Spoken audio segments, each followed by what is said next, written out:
The Judge's House by Bram Stoker. Chapter 1.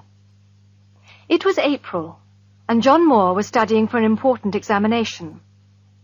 As the date of the exam came nearer, he decided to go somewhere and read by himself.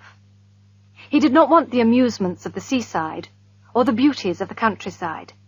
He decided to find a quiet, ordinary little town and work there undisturbed. He packed his suitcases with clothes and books. Then he looked in a railway timetable for a town that he did not know. He found one and bought a ticket to go there. He did not tell anyone where he was going. After all, he did not want to be disturbed. That is how Moore arrived at Benchurch. It was a market town, and once a week it was quite busy for a few hours. The rest of the time, it was a very quiet, sleepy little place. Moore spent his first night at the only hotel in the town. The landlady was very kind and helpful, but the hotel was not really quiet enough for him. The second day, he started looking for a house to rent. There was only one place that he liked. It was more than quiet. It was deserted and very lonely. It was a big, old 17th century house. It had tiny windows like a prison, and a high brick wall all round it. It would be hard to imagine a more unwelcoming place, but it suited Moore perfectly. He went to find the local lawyer who was responsible for the house. Mr. Carnford, the lawyer, was very happy to rent the house to him. "I'd be glad to let you have it free," he said, "just to have somebody living in it again after all these years. It's been empty so long that people have spread a lot of foolish stories about it. You'll be able to prove that the stories are wrong." Moore did not think it was necessary to ask the lawyer for more details of the foolish stories. He paid his rent, and Mr. Carnford gave him the name of an old servant to look after him. He came away from the lawyer's office with the keys of the house in his pocket. He then went to Mrs. Wood, the landlady of the hotel. "I'm renting a house for a few weeks," he said. "Can you advise me about shopping, please? What do you think I shall need?" "Where are you going to stay, sir?" the landlady asked. Moore told her. She threw up her hands in horror. "Not the Judge's house?" she said, and she grew pale as she spoke. He asked her to tell him more about the house. "Why is it called the Judge's house?" he said. "And why doesn't anyone want to live in it?" Chapter 2. "Well, sir," she said, "a long time ago, I don't know how long, a judge lived there. He was a hard, cruel judge, sir, a real hanging judge. He showed no mercy to anyone. But as for the house itself, well, I can't say. I've often asked, but nobody could tell me for certain." She found it hard to explain. The general feeling in the town was that there was something strange about the judge's house. "As for me, sir," she said, "I won't stay there alone, not for all the money in the bank." Then she apologized to Moore. "I'm sorry to worry you, sir, really I am. But if you were my son, I wouldn't let you stay there one night on your own. I'd go there myself and pull the big alarm bell that's on the roof." Moore was grateful for her kindness and her anxiety. "How good of you to be so anxious about me, Mrs. Wood," he said. "But there's really no need to worry. I'm studying for an important examination, and I have no time for horrors or mysteries." The landlady kindly promised to do his shopping for him. Moore then went to see the old servant, whom Mr. Carnford had recommended to him. Her name was Mrs. Dempster, and she seemed pleasant and eager to please her new master. When he returned with her to the judge's house 2 hours later, he found Mrs. Wood waiting outside it. She had several people with her, men and boys carrying parcels, and another 2 men with a bed. "But there are beds in the house," cried Moore in surprise. "And nobody slept in them for 50 years or more. No, sir, I won't let you risk your life in an old damp bed."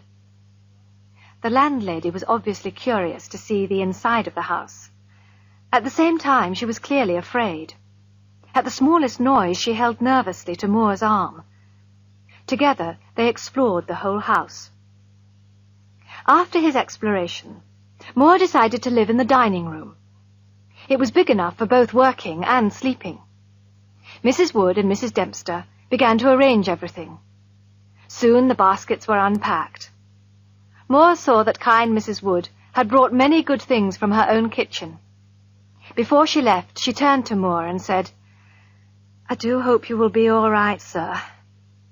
But I must say, I couldn't sleep here with all those ghosts." When she left, Mrs. Dempster laughed.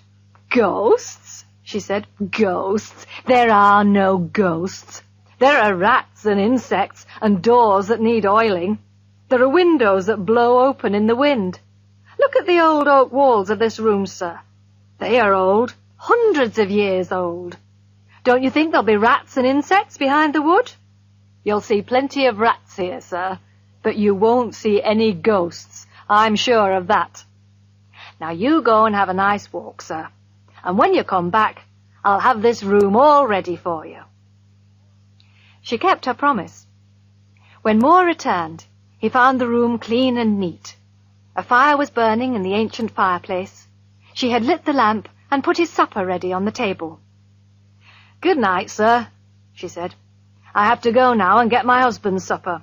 I'll see you in the morning." "This is wonderful," said Moore to himself, as he ate Mrs. Dempster's excellent food. When he had finished his supper, he pushed the dishes to the other end of the table. He put more wood on the fire and began to study. Chapter 3. Moore worked without stopping until about 11 o'clock. Then he put some more wood on the fire. He also made a pot of tea. He was enjoying himself very much. The fire was burning brightly.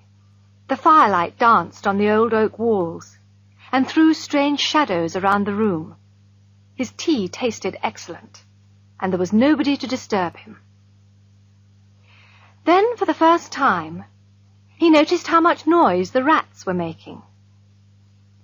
Were they making all this noise while I was studying? He thought. No, I don't think they were. Perhaps they were afraid of me at first. Now they have become braver, and they're running about as usual. How busy they were, and what a lot of noise they made. Up and down they rushed, behind the old oak walls, over the ceiling and under the floor. Moore remembered Mrs. Dempster's words.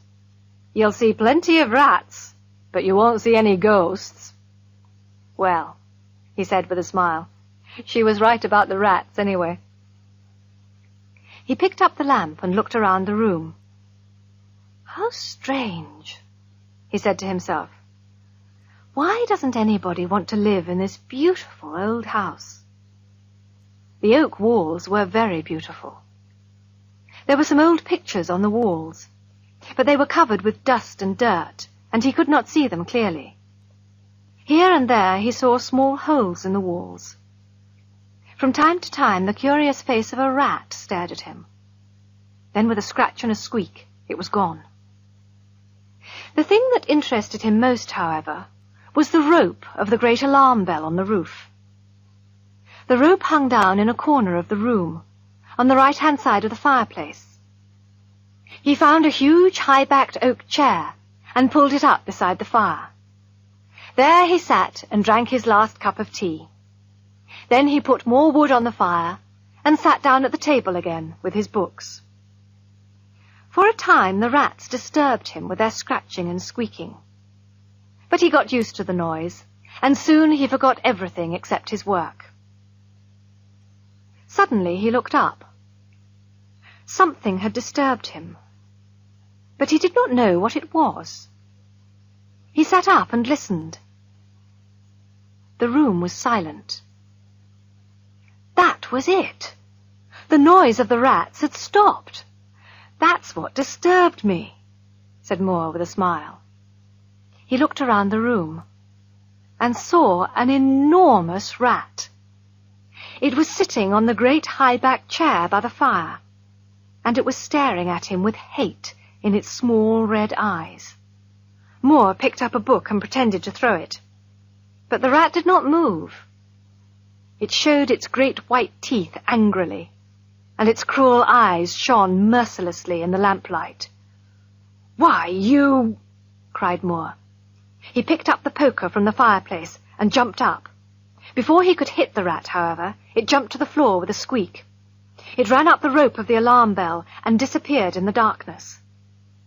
Strangely, the squeaks and scratches of the rats in the walls began again. By this time, Moore no longer felt like working.